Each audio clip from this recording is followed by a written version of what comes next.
Ah, yes. Ah, yes. Ah, yes.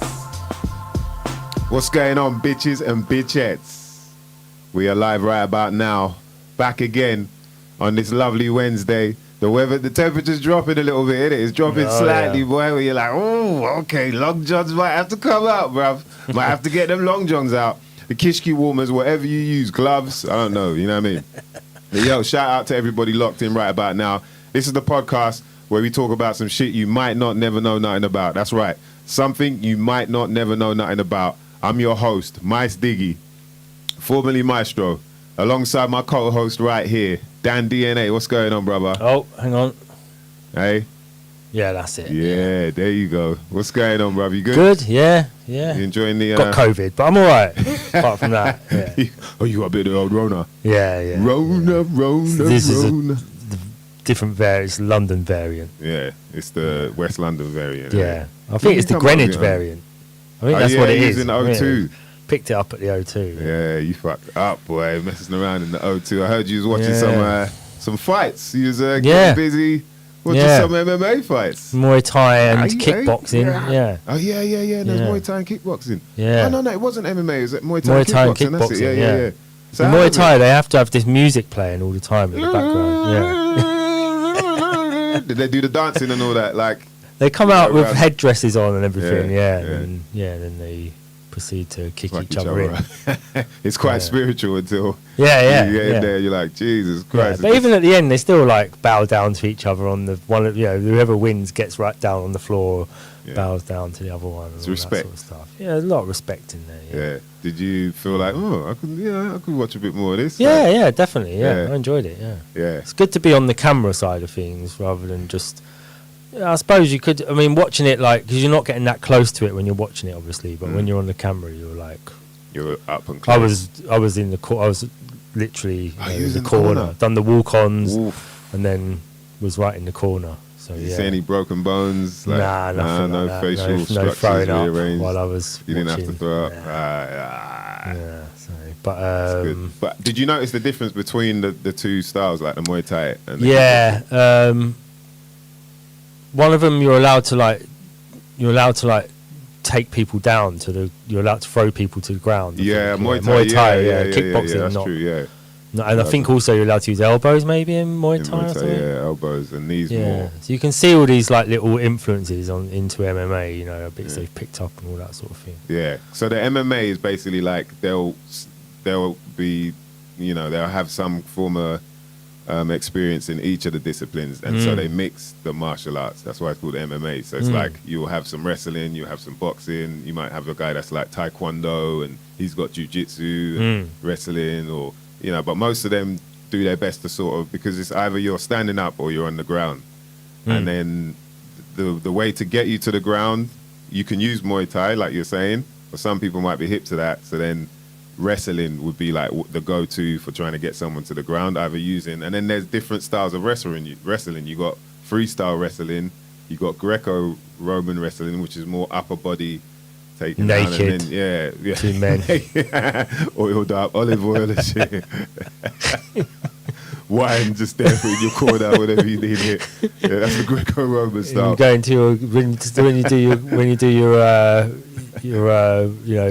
after when you're between the rounds, you're just eating grapes off of like getting fed grapes by some stem thing, teenager and shit. Your understudy, who's also naked. Boy. Yeah.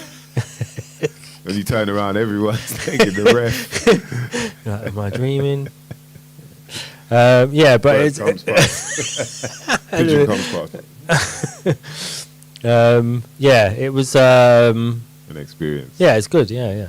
That's good to hear, man. But the only thing is for the second time coming out of the O2, I've got some kind of weird illness. Something's Weird going sort on there, of, man. You know, You it's a bit saying? weird. I just feel it don't feel right. I feel like I've got a sore throat. That's Do what you it is. feel like your water is being dried up? You know, like what Yeah. are you meant to be like 75%?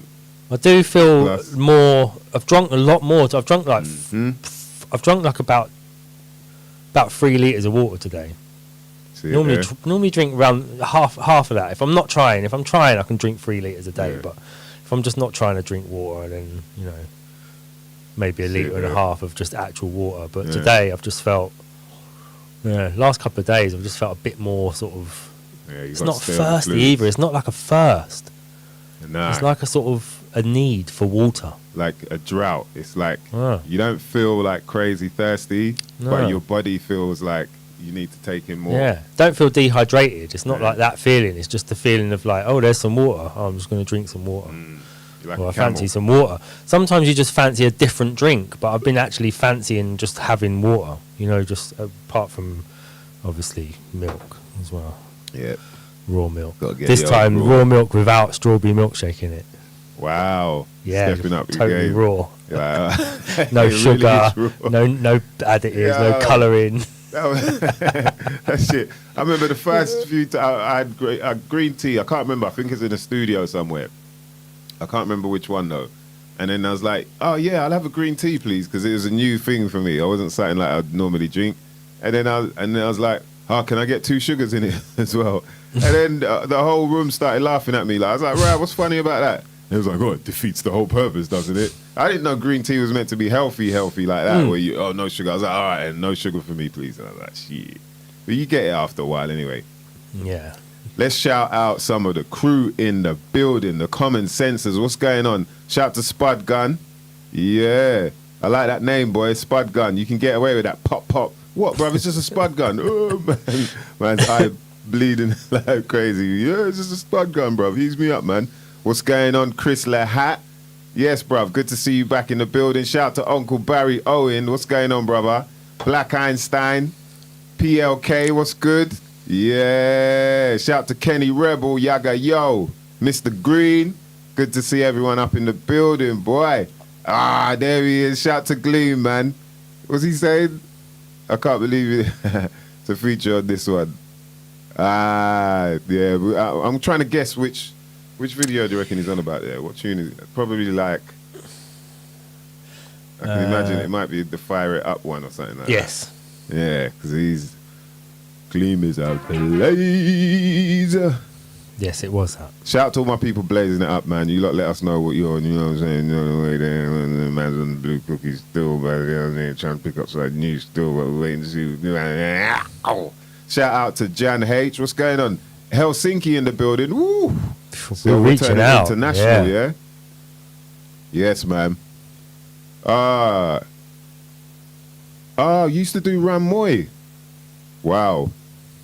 Johnny H used to do Ram Moy. That's some next juggling. So, like Muay Thai, it actually comes from another discipline, and I think it's Muay Boy or something like that. You say it, but I can imagine Ram Muay is similar, and Muay Boy, if I'm right, don't quote me on that. I might be wrong on how you pronounce it, but it's even more brutal than Muay Thai. Like they were like, yeah, let's calm it a little bit, calm it down a little bit. You know what I mean, you lot. But there's other disciplines out there. Is it Lethway? Bruv, they are brutal. Like the shit they get up to is brutal. You got one. There's the next few styles that they use like blades and all that, and they have competitions and everything. But they'll use like plastic blades or wooden blades, and then I think is it called? I've forgotten the name of it, man. Cravats or no, not cravats. Someone, I know one of my people out there. Common Sensors might know the name of it, but yeah, there's one where they have this like there's chalk on the actual, plastic blade thing, so that they can mark where you actually caught the person. If you caught them, yes, it's nuts out there, man. You know what I mean? And then you got people doing what do? They do the old what's it called? Man, my brain's gone today. I forgot, man. It'll come to me. But yeah, there's some crazy ass. Like, you'll be surprised at what kind of martial arts are out there that people were practicing.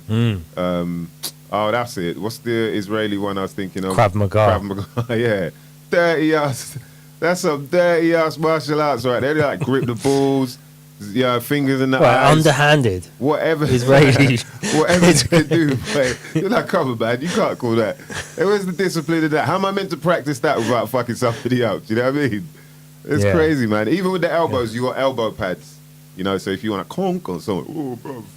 Yeah, it still hurts, but no way. You put the plastic balls on when you're practicing, so you can just pull the plastic balls off instead. Shout out to Sam Kratz in the building. What's going on, bruv? Yo, big up Sam Kratz, man. Producer extraordinaire.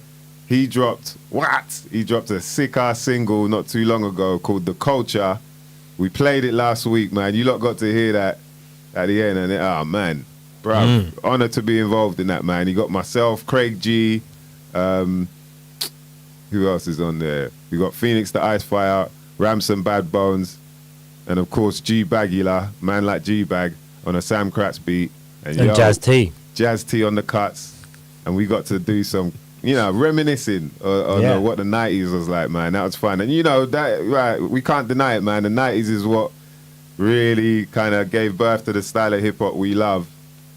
So it's only right to do that, man. That's the first time I really got to do that as well, is like give an ode to a certain time in terms of music. So it felt fun, man. Shout out to Sam Kratz in the place to be. Yeah. See, Gleam was on about the reggae track. See, I knew it was Blaze It Up, man. Fire it up. Lewis, POK's on the haze. Bruv, you must stay up all night, man, on that haze. Jeez. Shout out to Don Smither in the building. Straw Nana Dabs. Woo! Cherry hash plant Cali. All right, man, showing off out here, boy. Man, showing off about Straw some Nana. water in, boy. Straw Nana. Shout out to Oshi, my big bro Oshi, man. Yes, good to see you here, bruv. He's saying we're doing good work. He put me on to quite a few different people as well, man. Like, not long after the whole lockdown stuff, and when he was like, bruv, you need to check this guy out, check this. And one of them was Mark Passio. And I think I was listening to like Clint Richardson and people like that. But yeah, bloody hell, when I checked out my man, boy, I was like, let alone, obviously, he just opens your mind up to like, this other side of the world. But then, you know what I mean? How passionate he is and how aggy he can get on his show when he's talking about all this stuff. He's just like, it really means something, you know what I mean? So yeah, man, big up Osh, man. That stuff really helped to kind of get your head around what's going on. Shout out to all the crew in the building, man. We appreciate you mother lovers getting involved. What? Chris Lahat said his missus does Krav Maga, so she can keep me in check. Bruv, if she does Krav Maga, you're fucked, man. You better hope she don't get no black belts. How long should she be doing it, man? You better get off that now, because, bruv, when you wake up with your nuts in your mouth, or because you didn't go shopping this week, bro, can't, they fuck you up. They do all kind of mad. I was like, when do you get to practice it then? He's like, you don't. You just, you kind of air grab. Yeah. Air grab. You got air tear, air grab, air bite, air stab. Boy, bruv. Chris Lahat, man. Good on you, bruv. Shout out to Reagantology in the building. What's going on, brother? Yeah, man. All right, so like there are heavyweight like champs. There's a guy called Fabricio Verdum. He was like a heavyweight champion for UFC, as well as I think he was in Strikeforce as well, but I think so. But yeah, heavyweight champ. So he's a big dude, and he was known. His style was like jiu-jitsu. People knew him for jiu-jitsu. He'd always choke people out or break bones or whatever, and he got a bit better at strike and whatnot. But it turns out that how he got into jiu-jitsu, and he became like very well known in that world as well, black belt, whatever. And it turns out that his missus choked him out. The girl that became his wife or whatever. Yeah, she actually got hold of him and choked him out. Yeah, and he was like... Dragged him home. Yeah, dragged him home, put a ring on him, told him, shut up and learn. So yeah, it turns out he was like, yo, I need to learn that. How the fuck did you manage to do that to me? And from then, So that's the level, yeah. Like, you know, they adapted it. Like jiu-jitsu's from Japan, but the Brazilians adapted it so that you know, smaller people could beat bigger people, because when you're on the ground, you're the same size. They say, yeah. That's not what she said, though. Yeah? No? They could have called Krav Maga jiu-jitsu, couldn't they? They could have, but why do they call it Krav Maga? What does that mean then? Must be some Let's find out. Israeli word. Yeah, we gotta find out, boy. Tear the balls or do whatever at will. Anything goes. It probably means anything goes. Yeah, bruv. Yeah. Nah, man, that shit is dangerous, boy. I ain't messing with that, man. I'm fortunate that she's only 5. Bruv, I don't know about fortunate. 5'2".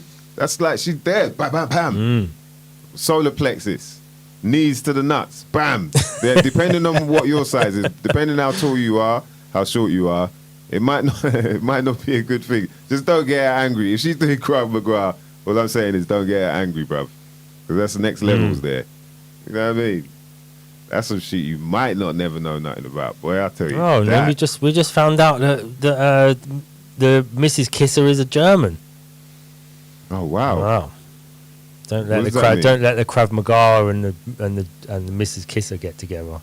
Yeah, that's Could be sparks. You lot fuck this. Yo, let's not get carried away. You lot mash up if that happens, boy. Yeah, I mean, I think it's good to have your girl like have some form of, you know, just in case she's out on her own somewhere. It's true, yeah. Yeah. It's a shame it's come to that, but yeah. It is, definitely, man. Definitely. There's some idiots out there. Yeah. You know what I mean? All around the world, really. Yeah. So it makes sense. And plus they'll probably have a bit more confidence. And you will as well, letting them, you know, roam around. Letting them out your sight. Out in these streets, baby. You know what I'm saying?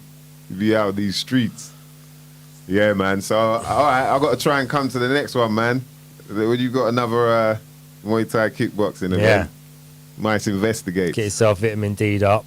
Oh, yeah. Oh, before you go to the O2. That's a good point, actually. I might not.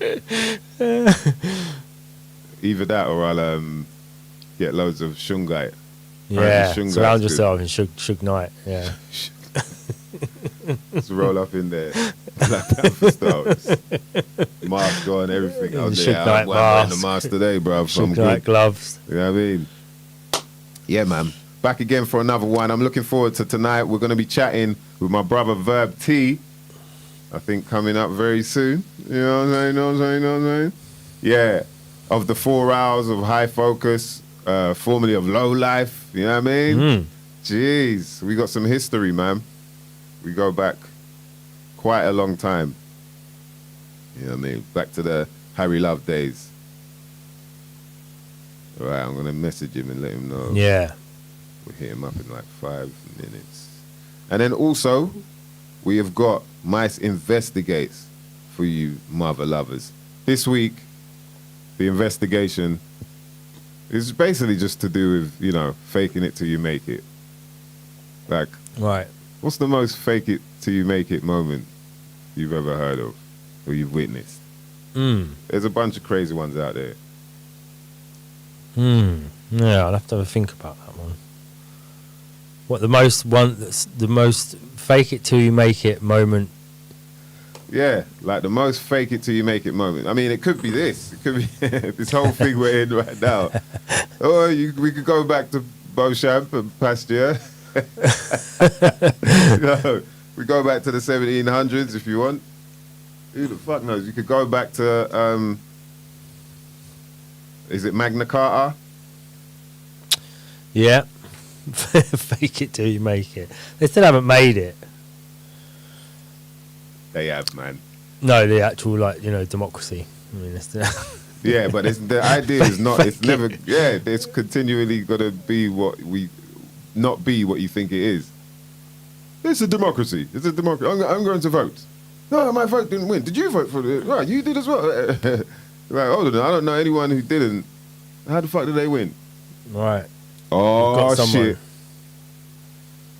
Let's have some fire emojis in Let's get some fire emojis going, mother lovers.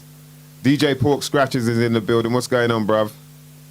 We're on screen. We're on screen now. Ladies and gents, give him some hand claps, some fire emojis, some bombs, whatever, kisses if you're into that sort of thing. Verb T is in the building, bitches and bitchettes. Yeah, we need to get sound. We're going to do, don't worry. Like, you know what I mean? And I appreciate this guy coming on as well, man, taking his time out.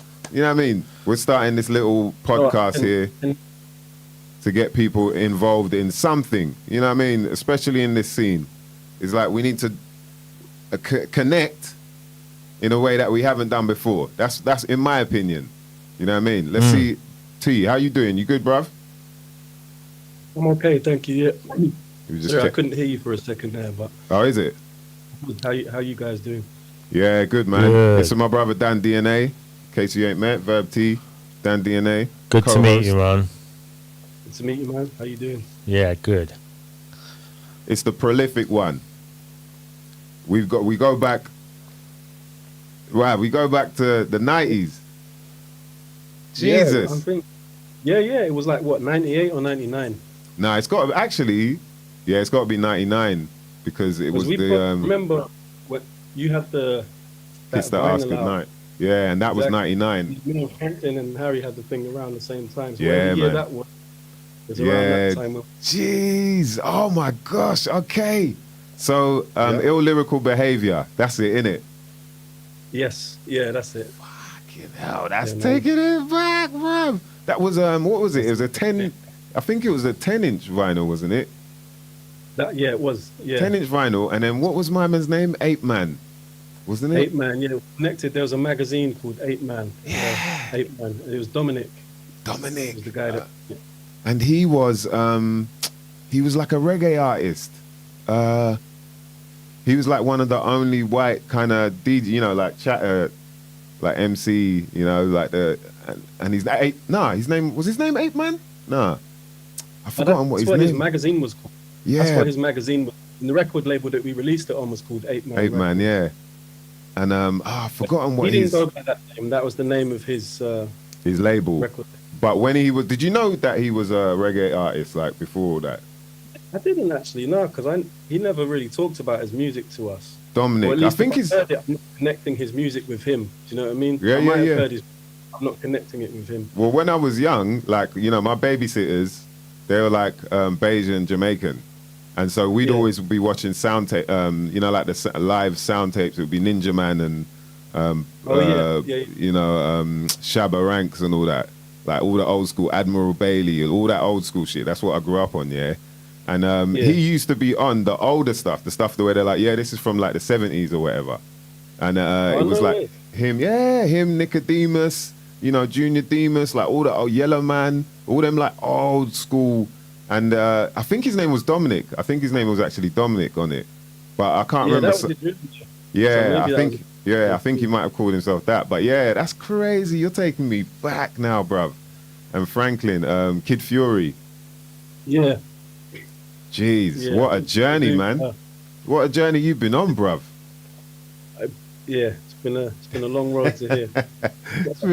It's been a mad one. Like, obviously, so we were, you know, in the factory with Harry Love, like always writing, beats will be going, myself, you, Young Gun, and then a bunch of other people, like Jest will come through, the Kalashnikovs, Kaiser, who else, man? Kashmir. Well, Kashmir was, the link up with Kashmir was like, I used to see him with, what was his crew called? I've forgotten the name of his crew now, but there's a bunch of them, like Baron Greenback and all that. And then Kashmir.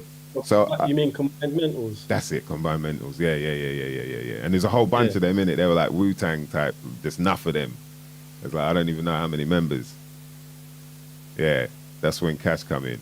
But T was, and all the way back then, T was always just constantly churning shit out. Because a lot of people say to me, they're like, "Rah, man, Verb T's like, I swear he releases like 2 albums a year, 3 albums a year."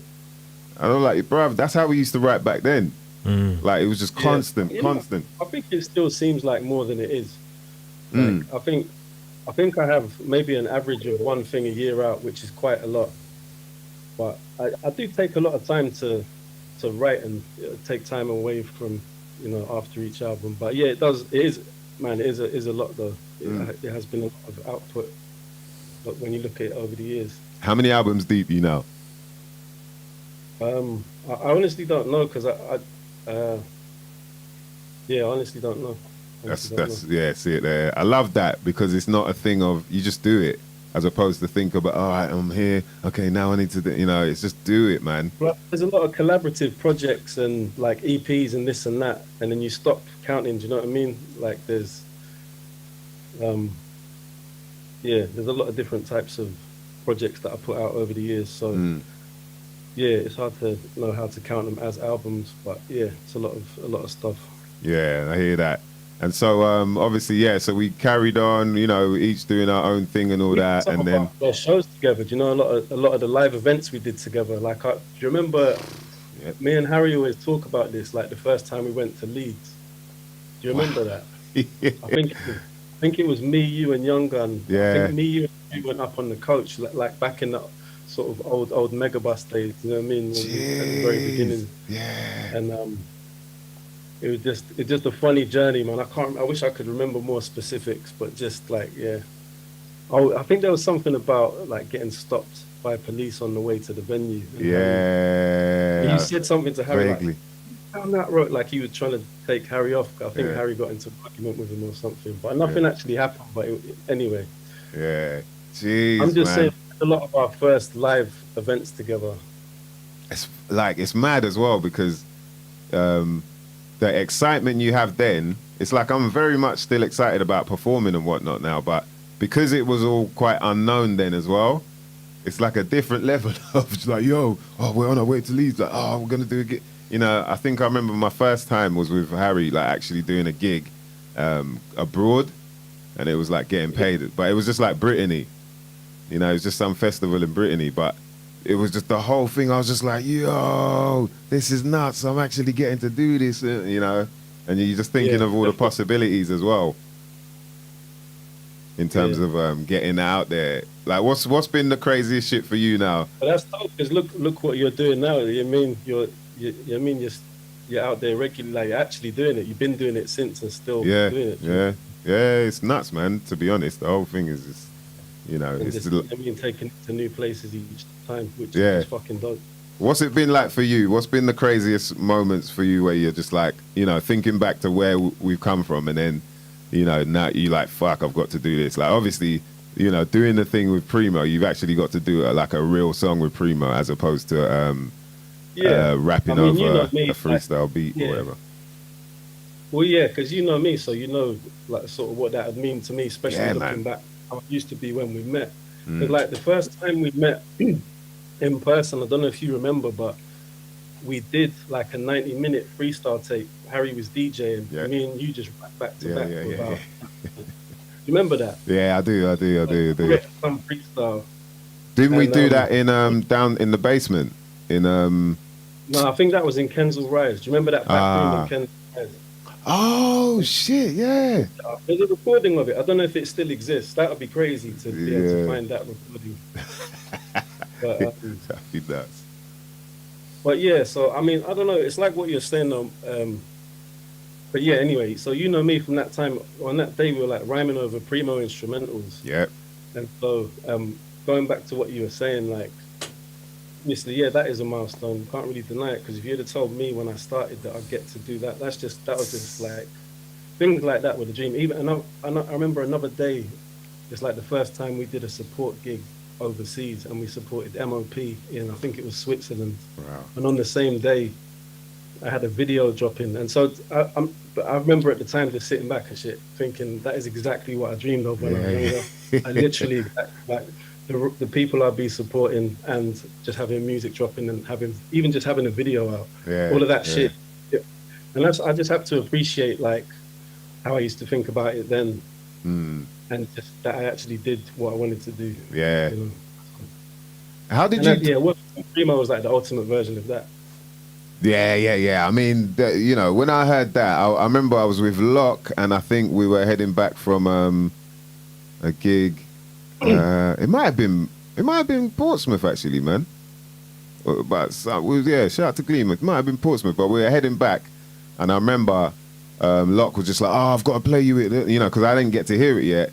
And bruv, when I heard it, and I was just like, "Yo, they all went in as well." But it's like as if I did it.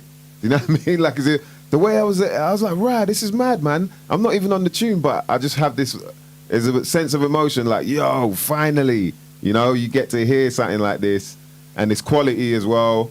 I spoke to Leaf Dog about obviously the back and forth with picking beats and whatnot, and I think it's beautiful that it turned out the way it did. Like, it's just like no one can deny the tunes, you know what I mean? And then I just hear my brother on there. I was like, "Yo, this is nuts!" I was like, "Bro, we have to rewind it." That, man. It was crazy, man. Live DJ Premier, by the way. If people, I'm sure you lot know anyway. But yeah, 4 hours got to do a tune produced by DJ Premier, cuts by DJ Premier, and Jesus, it's a banger. It's a banger, man. Yo, you getting love in the old comments, bruv. Shout to Amber. Shout to DJ Pork Scratchings. Yeah, we're talking about Kid Fury. What's happened to Kid Fury, man? You spoke to him recently or not? Shout to the real Mr. B. I think Verbs is frozen a bit. Shout to Yerma. Yerma is in the building. Nah, that was a shit building, innit? Building. That's not Scottish. In the building. I fucked up. Hoose. Yeah, in the hoose. There you go. Right, Verbs is all right. Hopefully we'll get him back, man. But he's taking me back, bruv. Oh wow, we got to do that. Yeah, I've seen it on other podcasts and be like, "Right, when do we get to do the infinite host thing?" Yeah, it's man, it's weird, man. When it goes back to those sort of times, man. Like he was saying, how I met Harry was we got to get Harry on here for sure. But how I met him was at the open mic at Deal Real Records, the record store. And I think I've gone through the story about Blue telling me to go there and that. You know what I mean? I was all shook. So I had to call my brethren, Smooth Pig, and ask him if he'd hold my hand to go up to West End so I could hit the open mic. Not literally, obviously, but I might as well have had him holding my hand. And then, just a few times going up there and hitting that open mic, and then it was like getting love. And then Harry was just like, "Yo, we should do something." And then we started hanging out. He's in West as well. So it was just like, oh, bam, link up. And then he introduced me to Verb T. Young Gun was already linking up with Harry as well. So, it was like the three of us were in the same sort of stable, in the same factory, working on our craft and building and building and building.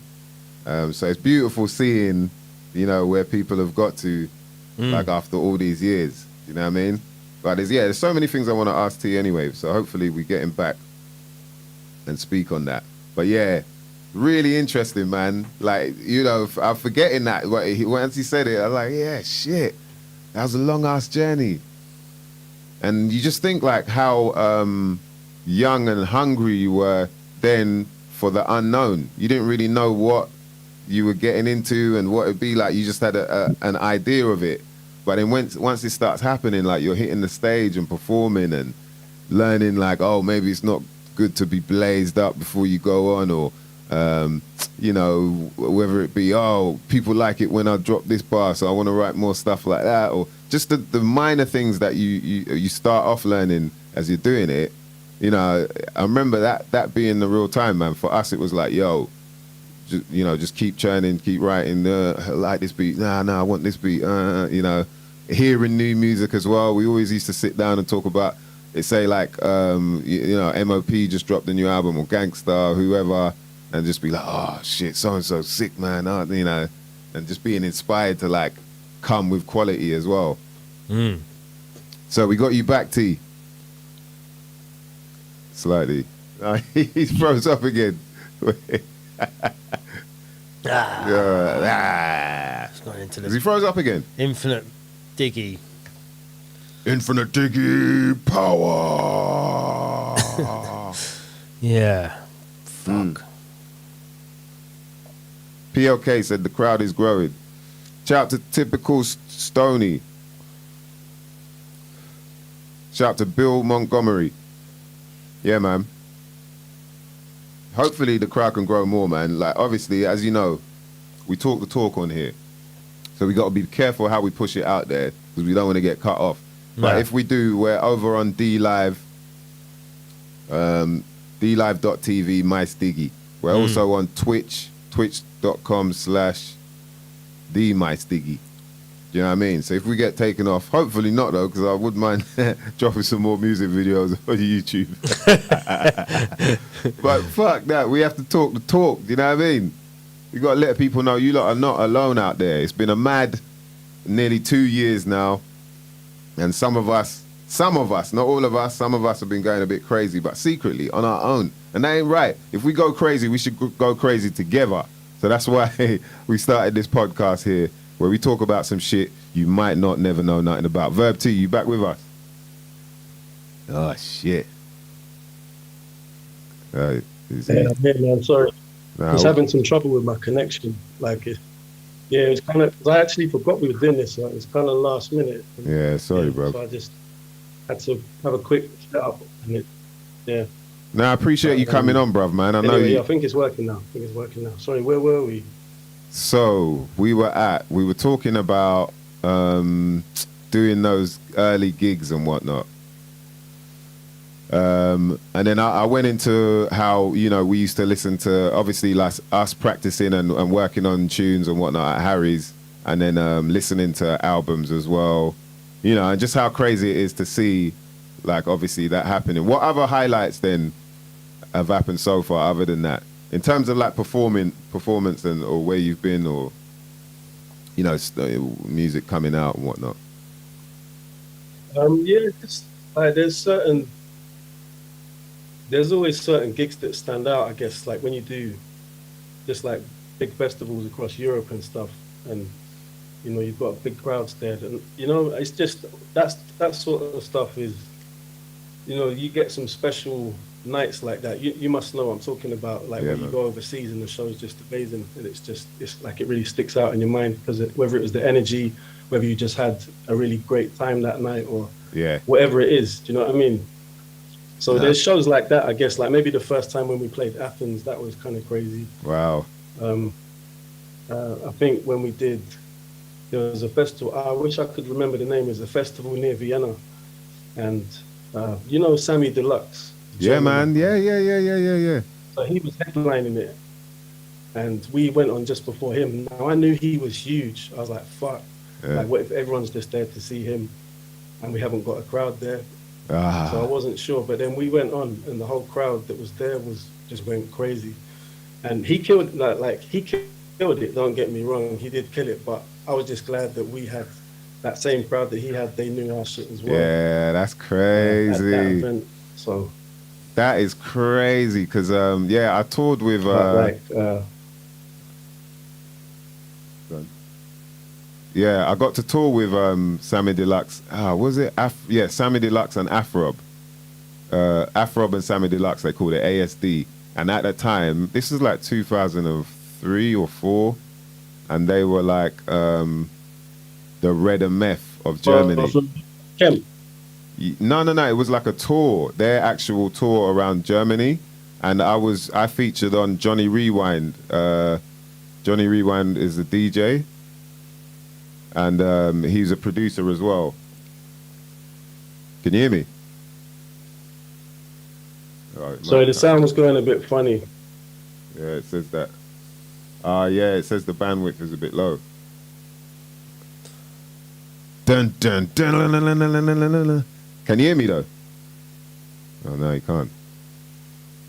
Yeah, sorry, bro. I couldn't hear for a second. I was just trying, because I was trying to plug a headphone in. Hey, sorry, Bob. I couldn't hear you for a second. I can hear you now. Okay. Yeah, I was just talking about. I've actually toured with Sammy Deluxe, and how big just like how massive the tour was and all that. So it's like from time, Well, that's what I mean. Yeah, some of those events that it's cutting out. That you play at, like, event was huge, and that's without. So you. Didn't he say he played you the beat tape or something? Yeah, who's Sammy Deluxe? Yeah, there was something. Yeah, I can't right. remember. You I got a might good be- memory, brother, man. You got a good memory. Yo, No, so I just remember a conversation we had. yeah. So Sammy Deluxe and Afrob, they were working. They've already done one album, and they've had Dilla feature. I think they got 2 beats on the album, maybe 4. It might have been 4 beats. They got Dilla beats on their album, and so they also, whilst we're on the tour bus, you know, music was playing and whatnot, but they still had the beat tapes that he'd given them. And so we're listening to the beat tapes. Bruv, Jay Dilla beat tapes, like exclusive. Yeah. You're hearing the shit. It's like a Yeah, I mixtape. remember you telling me about it. And you said there was like voice notes on there that he had left. Yeah. like It that. was crazy, man. And it was like listening to an album, you know, like a beat tape album type thing. But this is just him, you know, his show reel basically. Like, yeah, pick the beat. I was just like, yo, that was inspiring shit, man. Yeah, that's crazy. And then also you did the you had the soundtrack in it on the Ranganathan, his TV show, You in Pitch. That's another big moment, man, for the scene. Yeah, that was a good. I mean, getting to work in TV, like I definitely always wanted to branch off and do different things. Like I don't know, because I was always interested in writing films. And Yeah, I wanted to write scripts and stuff. I remember, man. Do you remember when I used to be a film? Well, not a film nerd, but like I worked in video shops, and Yeah. like I really wanted to. And I did write scripts. I just never really took them because music always just took all of my focus, and I put kind of everything into that. Yeah. So it was nice to. It's a nice step in that direction to, you know, get to work on a theme for a TV show. Yeah. And we did it in our way that we made music anyway, because we made albums together. So yeah, it was cool, like to get that. Yeah, we did. What was it? A soundtrack for one of the series, and then a theme song for the show. That's sick. So, yeah, that was cool. Wow, that's big, man. Fire for that, boy. Fire emojis for that, man. That's big moves right there. Jeez, man. So what I wanted to ask you, because obviously we never really spoke about it a whole lot, but obviously after the low life thing, for a few of us, it was like, what we do, where do we go? How do we, do you know what I mean? Like, how did you deal with that situation? How did you navigate? You know, you don't have to get into all the bullshit. Everyone kind of knows, I think. Sort of. But yeah, how did you, after that situation, navigate and...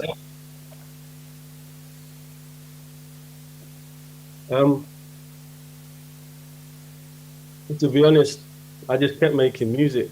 And I was working as well, like, and just doing music part-time for a while after that. But I just kept going until, because it was just a weird transitional time anyway, where there wasn't really a space for it. It was more reliant on being on a label than to make it. You know what I mean? Yeah, definitely. Like the indie route, like putting out yourself wasn't a thing then, innit? Should I freeze as well? I forgot this. Sometimes I used to, when I'm doing FaceTime, not FaceTime, but you know, video call to people, then I'll be like, yeah, brother, and you know what?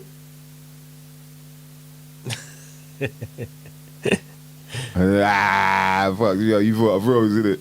But yeah, that's a real freeze, that right there. Yeah, I think it might have frozen. I'm putting it the wrong way. That's a real freeze. You know what I'm saying? Yeah. He might have to move where he is. Like maybe the transmission might work better. You know what I mean? In a different position. Yeah. Let's just wait for him to come back on. Yeah, man. Good catching up with my bro, though. Boy, jeez. The journey's been crazy, man. Yep. Shout out to the crew locked in. This is the podcast where we talk about some shit you might not know nothing about. Pork Scratchings is trying to get that Johnny Rewind LP. Bless, brother, man. That's a dope track you got. Man, he's got some tunes on there as well, man. Welcome to the World of Johnny Rewind, I'm pretty sure it's called. I might be wrong, though. But yeah, this is some crazy times, man. When I was doing that tour, so I got to feature on that album. I'm pretty sure it's via Black Twang. Like, I don't know. I think like people were obviously around the world sort of getting into the UK hip hop scene. I don't really know whether they actually knew who I was or he introduced, you know, so myself, Joker Star, who else? I think Carl Hines as well, Shawnee T, you know, a bunch of us, even Estelle. I'm pretty sure Estelle's on the album. But yeah, a few of us got to feature on that LP. Is a German producer. He kind of does hip hop, does reggae style as well. And then you got like, you know, artists from all over the world, like what they call it was on there. Coco Brothers was on there. Tech and Steel. Who else? Junior Reid was on there. I feel like Merciless was on there. I think Twang and Merciless did a tune on there, I'm pretty sure. But yeah, crazy album, man. It's called Welcome to the World of Johnny Rewind. And boy, at the same time, so I done that and then I got scheduled to tour with them. And I was also doing The Boys, the play. It was me and Kaiser played twin brothers. And Kat from MTV, and then I've forgotten the other guy's name, but he's like, you see him on a few different TV programs now. But yeah, there's quite a few people, like even, is it Diversity or maybe the other like B-boy group, that the dance crew that got really big, quite a few of them were in that play as well with us. So quite a few people from that thing really went on to do some great things. Peaches, shout out to Peaches, the all-round entertainer. We should chat with her soon as well, definitely. Man. Yeah, we'll catch up with Peaches. She was in it as well. That's where I met her. And then, yeah, a bunch of different people, man. So at the same time as doing this new thing where it's like, oh, right, I'm getting to be in a musical play. I weren't sure at the time about it until we did the first show. I was like, yo, this shit's corny, man. But then after, you know, I met two people on the tube and it was like a sign, like, God was like, yo, trust me, because it was like two people that I got on one train, changed, and got on the next one, and then, you know, I'm heading home or whatnot, and then these people that I'm sitting in front of were like, oh, that was really good, man, thanks for that. I was like, what, you were at the thing? They're like, yeah. After that, I was like, all right, I get it now. Small city. Small, shitty. Yeah, Capleton's on, the Capleton tune's sick. Lord Finesse and Diamond D, ooh, Paul Scratchers knows the deal, boy. Estelle and Rodney P, that's it. Yeah, man. Crazy time. So, you know, when T's saying that, it's very true. It's like you're doing stuff that it's at the time, you're like, right, this is what I dreamed of doing. This is what I wanted to do, you know, like, is actually make this music actually, you know, go past just being in the bedroom or being in the studio. It's like scratched out. Shout out to Mr. Trick. I do remember that, you know. Yeah, I think, if I'm not mistaken, as well, shout out to DJ Excalibur, because he was the one who actually put things together in terms of getting us, the artists, you know, from the scene and whatnot, involved in that play, The Boys. Because that was like the first time it had, you know, they tried to do it, where it's like, let's put some urban music with, you know, some classical theatre type thing. Yeah. And the workshop was, you know, it was pretty hardcore in terms of us trying to work out how things would make sense. Because they were putting, like, it weren't just hip-hop, it would be like bashment. I think there was garage in it, you know, and maybe jungle as well. So it's all like I say, in urban music. And, you know, to be able to do that, and then from that, after that, loads of things started happening that were in a similar, you know what I mean? Like, yeah. There was loads of things, and they even started, there was like a show on BBC 2 maybe, or maybe it was Channel 4, where they kind of did, it was like, yeah, urban theatre, whatever. Yeah, I remember those, yeah. Yeah, and so that shit set it off, man. That The Boys was something. So I remember even that, like thinking, oh, right, scratched out the urban musical. That's like, oh, that's kind of... Oh, there you go. Mr. Trick, I made Scratched Out. Ah, you made... Go on. So what was scratched out then? Urban musical. I'm trying to think. Let me try to Google it, man. Because I'm trying to think of what. Lyric Theatre Hammersmith. Yeah. Dub plate drama, that's it. That's what everything was dub called, plate yeah. drama. Thank you, Mr. Trick. Wow. Yeah. There was that. There was Tower Block Dreams. Well, The BBC Three. what was Tower Block Dreams again? I can't remember the. That was the. There was one on Skinny and Charlie Sloth. One on the pirate radio crew that influenced People Just Do Nothing. And then Wow, shout to Dean Atta. Jeez, the plague was skinny. Mr. Trick is pulling out some. You're taking it back, boy. Wow. Yeah, can't remember the third. I can't remember what the third one was. That's interesting, man. Yeah. Should we? Do you want Interesting. to have some? Do you need a break or anything, or are we just gonna? Should we just carry on ploughing through? See if Verb T T gets back. Yeah, T's got to sort out his. Oh, that's a shame, man. Maybe we'll set it up like once he's ready. Yeah. Yeah, because he might be. It sounds like he's quite tired as well. John D Productions. Yeah, John D was always doing productions. Yeah. That was his thing. Yeah.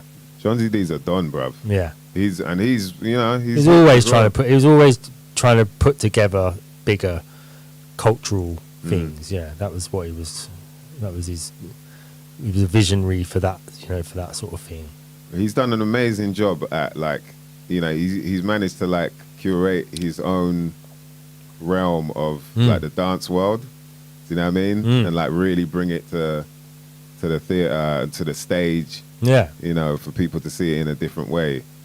Yeah. But he's got a special talent. Yeah, he's like, man, proper hip hop essence in that guy, man. Yeah. And his love for it as well. And you could tell, like, he's very hip, man. He's very smart. Like, he knows what's going on, as well as, and he knows what, like, the best lanes to choose as well when doing certain things. Do you know what I mean? Yeah. Like, very smart guy, man, John D. And he can rhyme. Man, he's one of the people, he'll text you rhyming. He'll, like, when he's doing his tweets, he'll just, like, go off and syllables as well.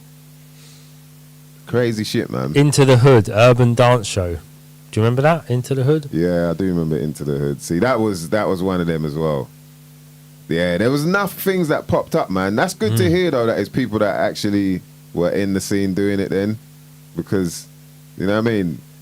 It's like when you're with, for instance, like the Deal Real crew, yeah? As far as I knew, the first Deal Real records, they'd sold their stuff to the new guys, and then the new guys had opened up their Deal Real records. But it turns out years later, after the second Deal Real records had, stopped, that the first guys were not happy, like with some situation or whatever. And I didn't even know that until, it's way later. Similar thing with this is like when you're involved with a certain, foundation or company that got a project going and whatnot, then as soon as other things pop up, they'll be like, oh, have you seen these guys are trying to copy have you seen those guys? And so you don't know who it is, but it's just like, oh, right, that's true. Nothing start popping out there here and there. No, there was definitely a an attempt by the mainstream to sort of ride a wave. So the fact that they was trying to do it means that there was that UK hip hop was having an impact. Urban Classics, BBC, with grime artists. Bruiser, what happened to Bruiser? Bruiser! Like, grime had some characters, man. That Bear Man. Wasn't there Bear Man? And Bruiser. And then, who's the guy who did all the sound effects? He's kind of still about. The guy, he does... Like, not... Like Police Academy. Yeah, kind of. This was all before Hamilton. Yeah. What was Hamilton? The one in America that they all went mad about. Yeah. Bruiser just made a tune, Mr. Trick said. Wow. He's back. Jeez. Bruiser. Flirter D, that's it. Shout out to Blue Fliggy. Yeah, Flirter D. Do you remember he used to do... It's just funny that Blue knew. He is all about Faith SFX. That's true, man. Trust Blue to remember that, man. Shout out to Blue Fliggy in the building. Over bro. there on his own in Twitch. Oh, man. Yo, shout out to my big bro, Amandi Juma. What's going on, man? Yeah, tuned in, boy. Nah. D-double. Yeah, nah, not D-double. It was, what's his name, man? Flirter D. Yeah. There were some characters in Grime, man. You know, I think as well, that's why it got a lot more traction, like a lot more, not only like the politics behind it all, like we spoke about that before, but there was a lot more character. People weren't afraid to kind of, you know, be a character. UK Bit of hip-hop, kayfabe, yeah. Yeah, people too serious, man. Like the wrestling, you know, people had that character and they stuck to it, and then even though they got on with each other in public, they had their sort of their rivalry or whatever. But yo, them lot behind would the be scenes, they all clashing. got on with each other. They'd be clashing, yeah. And you, so and so sending for this one sending, and then they'll go and do a whole set together. Yeah, you know, and people would go because they're like, oh, this is going to be crazy, yeah, you know. But yeah, UK hip hop people they come out, do the boo, like wrestling. Yeah. It's over there. He's behind you. You'd be doing one verse and someone else walks out, and he's like that, boo. Yo, that shit is hilarious, man. Yeah, but you know, so I don't know. I think it would be a bit harder for UK hip hop to kind of do it and take it seriously. Yeah. So lucky we got the battle rap scene.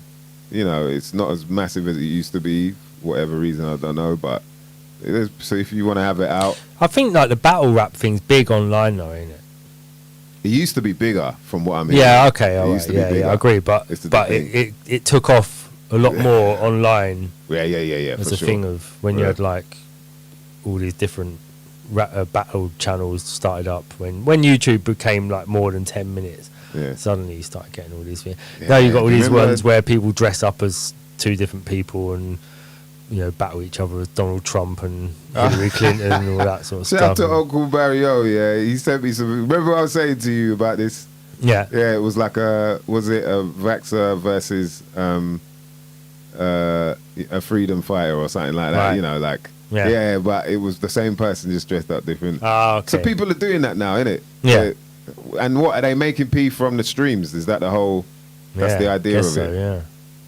Boy, that's at least make it, you know, powerful.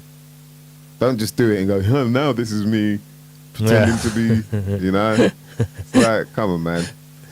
But yeah, those were the days, man. That 03, 02, 03, 04. Was there some sort of infamous battle in Camberley as well? What is that? What? It's an infamous battle. Check Blue Fliggy, boy. He said, Diggy, your battle in Camberley has become folklore. That's hilarious. What's the story there? You got to remind me of his name, Blue. But do you remember J-Zone? Yeah. Yeah, J-Zone, he used to tour UK quite a bit. And these are like the early days, man. I've forgotten what his name was, man. But it was Ali Al-Shid. Al-Shid. Yeah, Blue. Correct me if I'm wrong. I think his name was Al-Shid. Yeah, Al-Shid there. And so J-Zone had his crew with him. Al-Shid was part of that crew. I think there was another rapper there as well. And then, like, you know, we decided, because Camberley's like around Blue's old area. POK says Camberwell. Nah, bro, we was out in the sticks, man.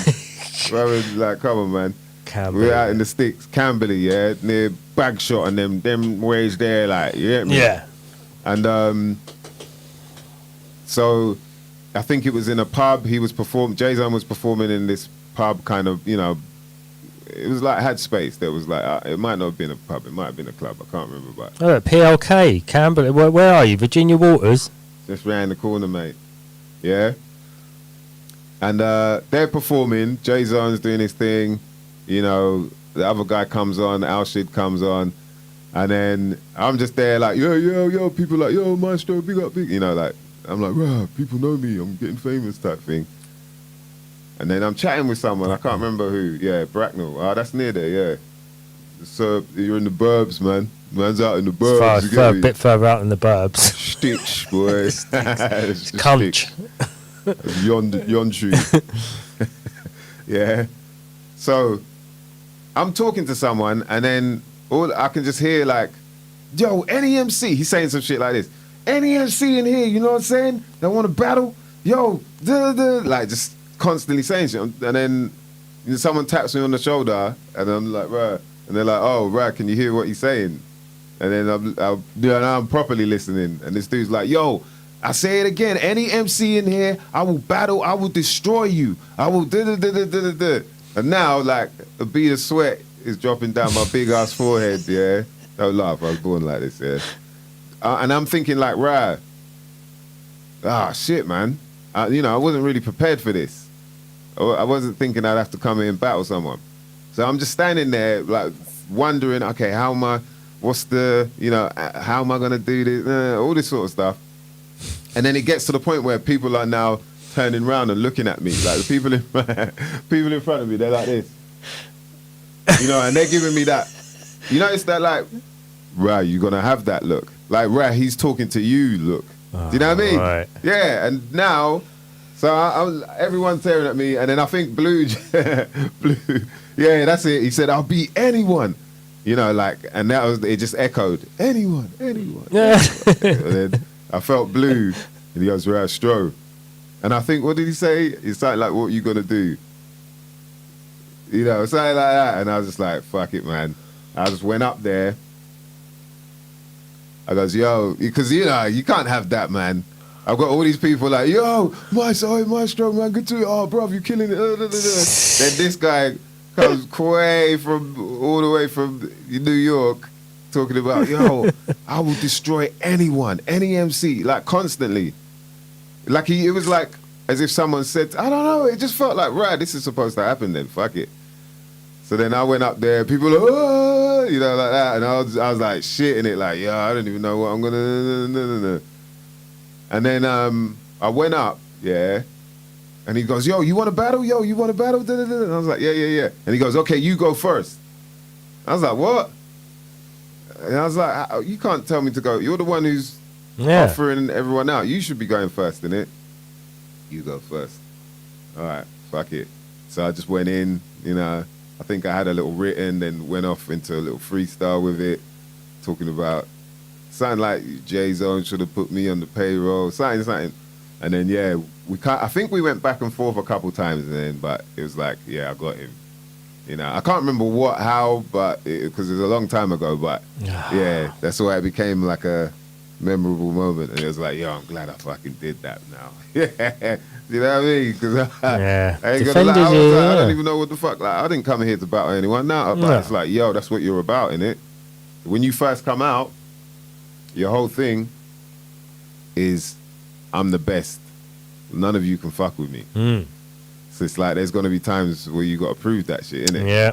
And I'm glad that he was fuming after that. He didn't want to talk to us. So he was fuming after that. He tried to talk about the scar on my neck, and people didn't really get it. I remember that. Yeah, it was funny, man. Like, he got served. Blue says he got served. Dude got served. Yeah, and I think that's it. Because he was out, like, and just seeing a whole bunch of people out in the sticks, he probably felt like, but he was going in, I will burn anyone in this, and it's like, this guy's really saying it. It weren't like just, 10 seconds. Like I said, I was chatting with somebody and this thing was ringing, I didn't realize that's what he was saying. Yeah. And then someone else, and then I see people turning around looking at me. I'm like, and he's still saying. You're just sipping your orange juice, standing to one side, chatting to people. And it just keeps ringing in your ear. Then you just hear, anyone. Yeah. That shit was hilarious, man. But But you got the bat signal. And you responded. Signal. You know what I mean? For UK hip, you done your bit for UK hip hop. I represented. Yo. Soldier in the field. Killed their show. Blue For those said. days, that's what it was about. Yeah, actually deaded their show. I forgot. Fuck, Blue. Yeah. It messed up their show. as well. Yeah, it's like the whole thing. It was like as if they just weren't expecting that would happen. Yeah. And then you could tell it was like Al Shid, he didn't really say anything again. He didn't even want to talk to us. And then Jay-Zone just had this kind of vibe about him where he was pissed off that happened, you know, like, yeah. And then they stopped for a while. I think they might have gone back into it, but it was like, yo, you shut them down, bruv. Look, they're all, yeah, boy. Jeez. Back in the day, mate, I'll tell ya. Can't wait to tell my grandkids about that. Yeah. But them days were different. Obviously, it's just the beat goes on and then you rap. It wasn't like a cappella and you didn't have time to write for someone. It was like a lot more freestyle going on. But yeah, the shit was funny, man. It was fun. Those were the days, mate. I'll tell ya. I should get Reveal over one time to talk about the battle rap days as well. But yeah, some funny times, man. Yeah. Right, should we get into some investigations then? Mm-hmm. You know what I mean? Hold on. I think we might have lost Verb T. But listen, his album is out right now. Yeah. The Land of the Foggy Skies. Verb T and Ill Informed. It's out in all your outlets. You know what I mean? Stream that, buy that, hit him up on I know he was knackered as well, so it's nice of him to just at least come on. Yeah, So definitely, man. now you know the power. We know where we can reach out to. You know where these tentacles go. So Yeah. for the future, expect big. Please hit that like button and share the stream as well. Share the link if you can. You know what I mean? With like-minded mother lovers. There's also a video out there, Verb T and Ill Informed, called Healing. It's come out recently, so yeah, go and support that, man. What we'll do, we're probably going to have to reschedule with him and then get him on, you know, with a proper connection and remembering as well that we're on. You know what I mean? You know how it goes, man. For these lot, there's so much that goes Life on. goes He's got on, kids as exactly. well, you know, so I could imagine it's pretty hectic if he didn't remember anyway. Oh, shit. 666. Hey? I've just seen What? the body count on my Insta is 666. What does that mean? Body It's count. number 18. 18, what does that reduce to? 9. Yeah, 9 is a powerful number. Yeah. Yeah. Number of completeness, wholeness. See, I thought 8 was the completeness, wholeness. Isn't it 9? Because then you go back round again. Yeah, 9 Yeah. always, everything reduces to 9. What is it?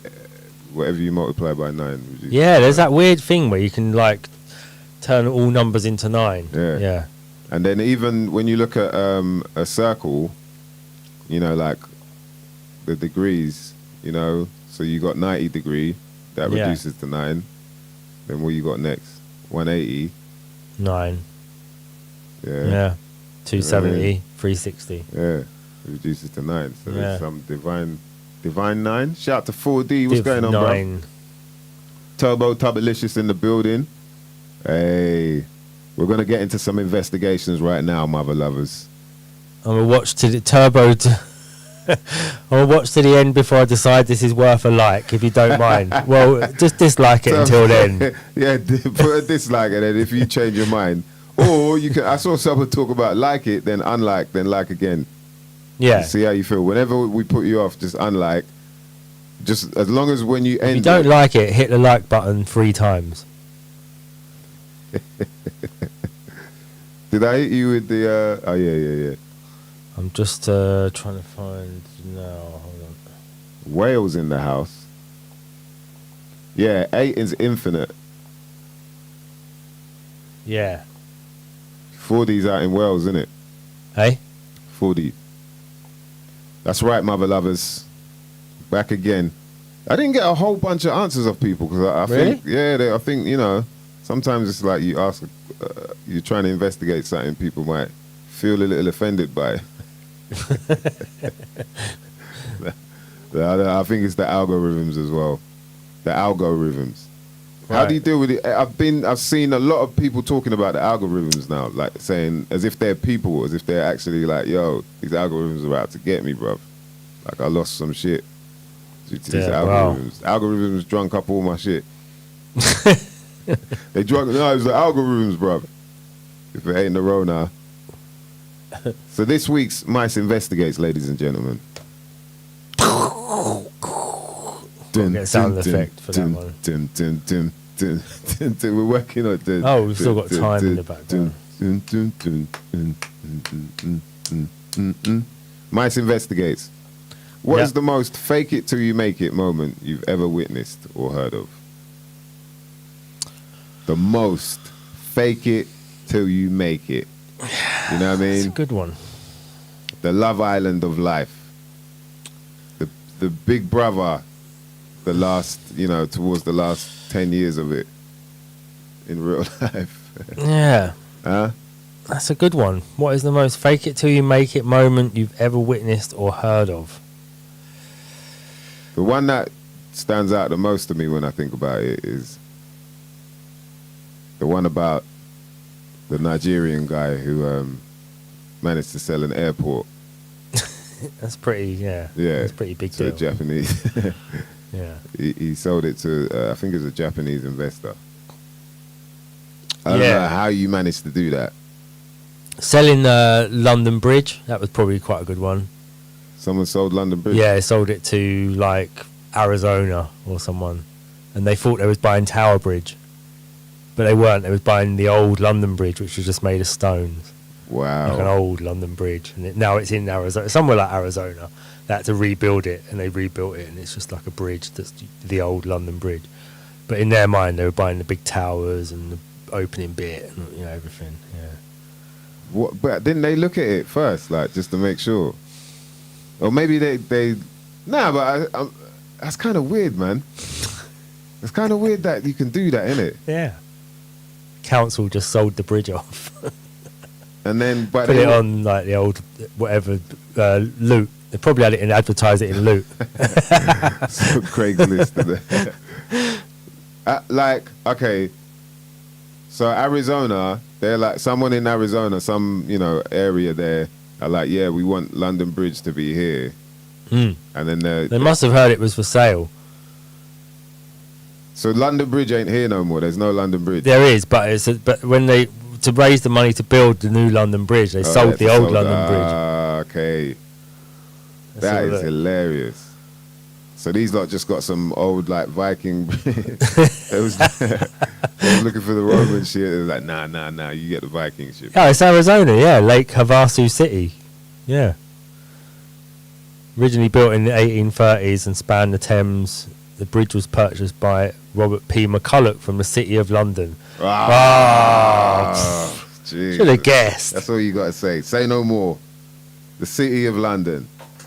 Oh, Okay, that's the reason why we have a Greater London. Is that correct? what? Because Because of there's the a City of London. Yeah. Well, Yeah. we're all like, oh no, Greater London's like, yeah, zone 3 and 4. Yeah. And outwards, but really it's like, yeah, it's just not that little. Yeah, and Yeah, right there. people talk about in history about London. They talk, when they talk about, they're actually only talking about the city, really, aren't they? In the olden days, that's really was London. Yeah. If you was like a Cockney, you had to come from the city, Mm. or within like a mile of the city, or They're really within a smart. mile of the Bow Bells or whatever it was. Yeah. Really fucking smart, innit, the way they do Yeah. that. The guy, Mr. Trick, the guy who got #1 restaurant on TripAdvisor and it didn't even exist. Yeah, that's pretty good. Oh, that's, yeah. Pretty good one. What do you get out of that, though? You got *1 restaurant out of TripAdvisor for one that didn't exist, right? So what did he get in the end? What did he, because there's no restaurant anyway, so that's kind of mad, Gets man. to be in the best restaurant without having to actually open a restaurant. What he got was he saved a load of money, not having to set up a restaurant, go through all that thing of having to find a good chef. Oh, so he and can all just the rest go of around it. saying, look, It's like, oh, I run the top restaurant in wherever. Yeah, on TripAdvisor. People are like, yeah, but the net's down. Blue Fliggy says, Trump, fake it till you make it. Yeah. Yeah, that's for sure, boy. Made it in the end. Yeah, With that, if that's what you want to do, be president of the world, then it's a bunch of made them did that, innit? yes. A bunch of them fake it till they make it. They make it. PLK, Kim Kardashian, Boy, she's yep. Because we're still trying to work out what the talent is exactly. Other than, but imagine that, man. Like, apparently, is her Marjorie. You know the what's her mum's name? I've forgotten, but she pimped the video of him and of her and Ray J. Yeah, I heard it was just a leaked video. Yeah, That's great. But she was the one like, no, we're gonna make money from yeah. this. I've edited it. And I've done my own cut. I watched it. Oh God. I've graded it. Check the graded. Look at I'm exec producer this bitch, okay? Yo. Yeah, and they made it. They made it so people want to fucking look like them. Yeah. That is crazy. They changed the world. The Kardashians changed the world. Because all of a sudden you're just getting, why does everyone look the same, man? Why has everyone got these, what they call them, caterpillars, the eyebrows and that? It's true. They've become, everyone looks like them. Yeah. Yeah.